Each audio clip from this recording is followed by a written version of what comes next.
कुछ कहानियाँ ऐसी होती हैं जो इतिहास के पन्नों में हमेशा के लिए दर्ज हो जाती हैं। यही कहानी है दो दोस्त मैक्स और एमी की। कहानी शुरू होती है सन 1931 की एक भयानक रात से। दिसंबर की कड़ी ठंड का समय था, घना कोहरा छाया था। मैक्स शहर में क्लर्क था। उस दिन सारे लोग जल्दी कार्यालय का सारा काम खत्म करके घर की तरफ निकल रहे थे। रोज की तरह ही उस दिन काम खत्म होने के बाद मैक्स घर के लिए अपनी गाड़ी से रवाना होने लगा।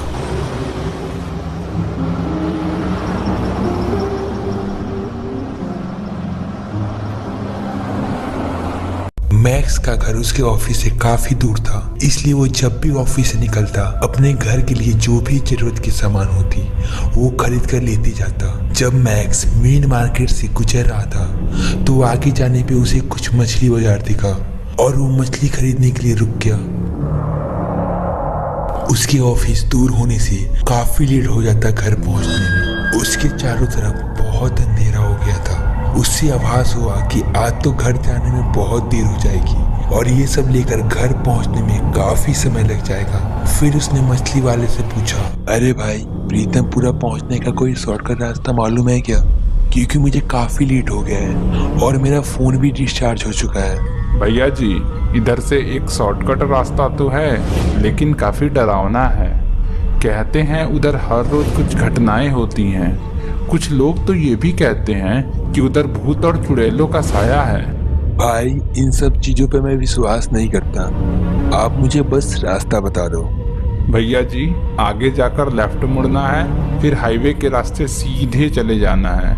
फिर कुछ दूर आगे आपको प्रीतमपुरा का जंगल नजर आएगा, वहाँ से आपको लेफ्ट मुड़ना है और उसके बाद सीधे चले जाना है। जैसे ही जंगल खत्म होगा आप प्रीतमपुरा पहुँच जाइएगा। अच्छा, थैंक्स भाई रास्ता बताने के लिए।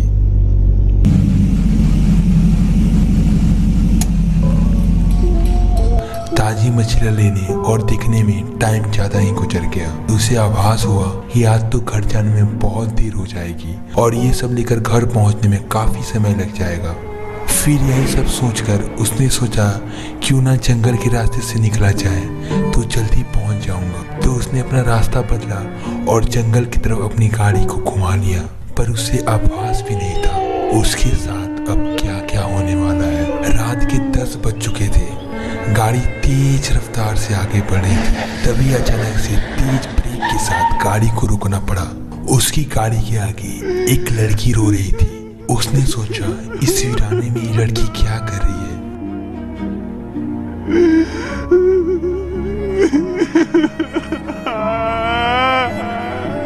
अरे, यहाँ इतनी रात जंगल में तुम अकेले क्या कर रही हो?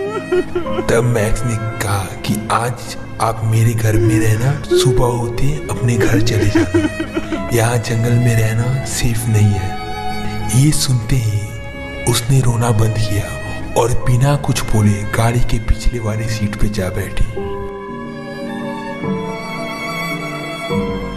बहुत अंधेरा हो गया था।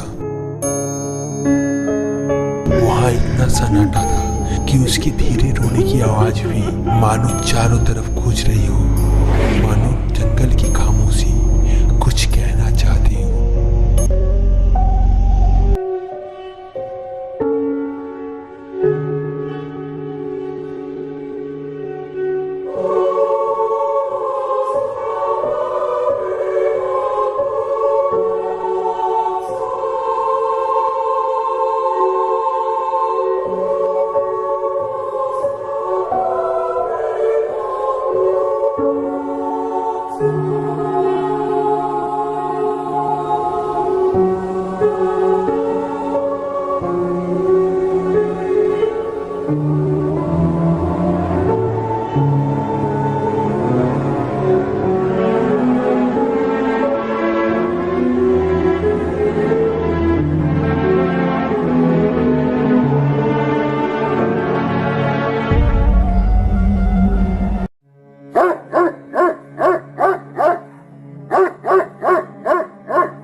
अरे जैक, चुप रहे यार, कितना भौंकता है।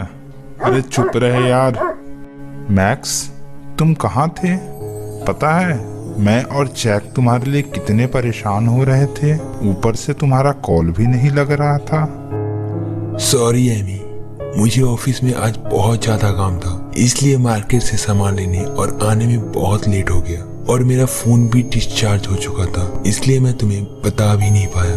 अच्छा ठीक है बाबा, पर ये लड़की कौन है? इससे पहले तो तुम्हारे साथ नहीं देखा मैंने। ओह सॉरी, बताना भूल गया। ये मुझे रास्ते में मिली थी, इतने सुनसान जंगल में अकेली रो रही थी और मुझे इनका रोना देखा नहीं गया, इसलिए सोचा ये आज रात हमारे घर पे रुक जाए, कल सुबह होते अपने घर चले जाएंगी। अच्छा ठीक है मैक्स, तुम्हारा नाम क्या है? तुम्हें कोई भी प्रॉब्लम हो तो तुम हम लोगों से शेयर कर सकती हो। अरे यार मैक्स, ये कुछ बोल क्यों नहीं रही है? शायद ये बहुत डरी हुई है, इसलिए मैंने भी पूछा, बस रोए जा रही थी। अच्छा बाबा, अभी थोड़ा रेस्ट करने दो, शायद बाद में कुछ हमें बता दे। वैसे अमी, ये जैक इतना क्यों भौंके जा रहा है? इससे पहले तो कभी इतना नहीं भौंका हो। शायद इस लड़की को देख के भूख रहा हो, इसे पहचानता नहीं है ना। अच्छा अब अंदर चलते हैं, बाहर बहुत ठंड है यार।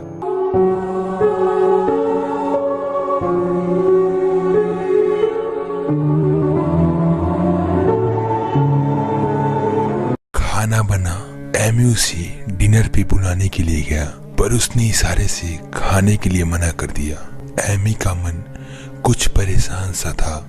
मैक्स और एमी ने डिनर किया। मैक्स अपने ही ख्यालों में डूबा रहता। मैक्स को उस लड़की के लिए दिल में बहुत सारी फीलिंग्स आने लगी थी। उसे ऐसा लग रहा था मानो उस लड़की से कुछ तो रिश्ता है पिछले जन्म का।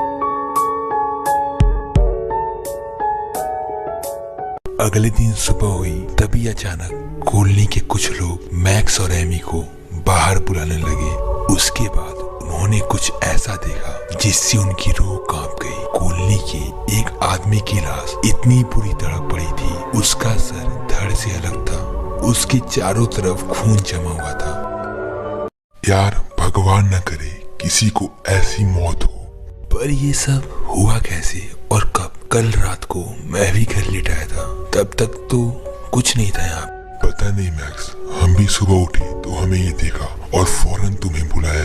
ये काम किसी इंसान का तो नहीं हो सकता, इतनी बुरी तरह तो कोई जानवर ही मार सकता है। इंसान का नहीं पर आत्मा का तो हो सकता है ना। इन सब चीजों पे मैं विश्वास नहीं करता, शायद जानवर का ही काम है। मैक्स, ये लड़की कौन है? ये मुझे रास्ते में मिली थी, बेचारी अकेले रो रही थी, इसलिए अभी कुछ दिनों के लिए ये हमारे साथ ही रहेगी। पर इसे मैंने कल रात जंगल की तरफ जाते देखा था। क्या बात कर रहे हो आप? ये घर से बाहर तक नहीं निकली, शायद आपको धोखा हुआ हो। हाँ हो सकता है। अच्छा ये सब छोड़िए, आप लोग पुलिस को कॉल कर लीजिए ताकि ये लाश यहाँ से हटाई जाए। और आप सबसे रिक्वेस्ट है, अपना ख्याल रखिए जब तक ये मामला सुलझ न जाए। तुम दोनों भी अपना ख्याल रखना। और इस बार उसे डिनर टेबल पे बुला ही लिया। मैक्स अपने दिल की बात कहना तो चाहता था पर कह ना सका। सब बैठ के डिनर कर रहे थे।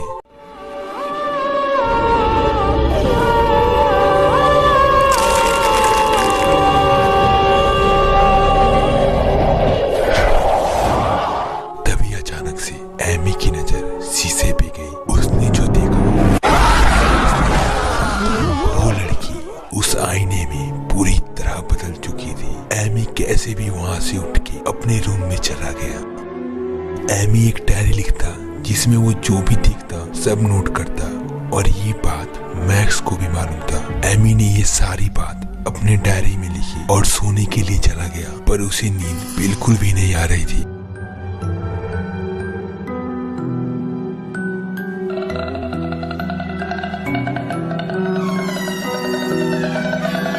पर बार बार उसे वो मिरर वाली बात परेशान कर रही थी। अचानक से उसे ऐसा लगा मानो उसे खिड़की के पास से उसे कोई देख रहा हो, और वो उठ बैठा और फिर अपने रूम से बाहर निकल के बालकोनी की तरफ आया।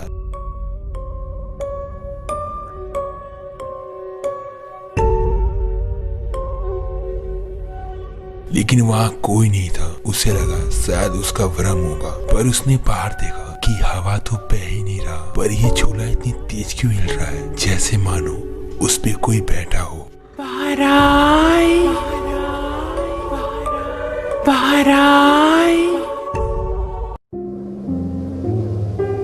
उस रात अलग ही फील आ रही थी, मानो वो चांद वो झूले कुछ तो कहना चाहते हैं। फिर अचानक वो दिखता है कि जो लड़की उसके घर आई है वो घर से निकल के सामने वाले जंगल की तरफ जा रही है। आखिर इतनी रात वो जाग आ रही है।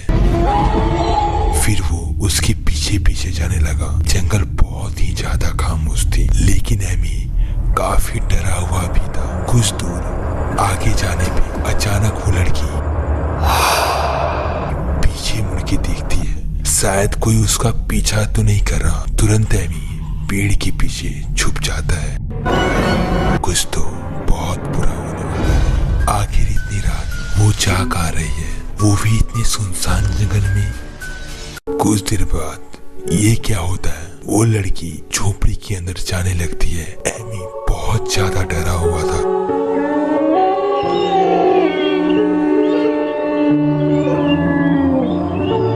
फिर एमी उस झोपड़ी की खिड़की के पास आता है और चुपके से अंदर देखता है।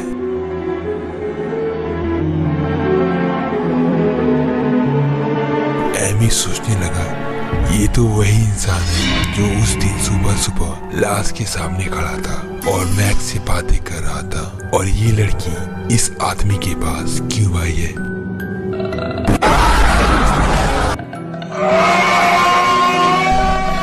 अभी एमी ये सब सोच ही रहा होता है, तभी अंदर से जोरों से आवाज आती है और बिना कुछ सोचे अंदर झोपड़ी की तरफ दौड़ जाता है।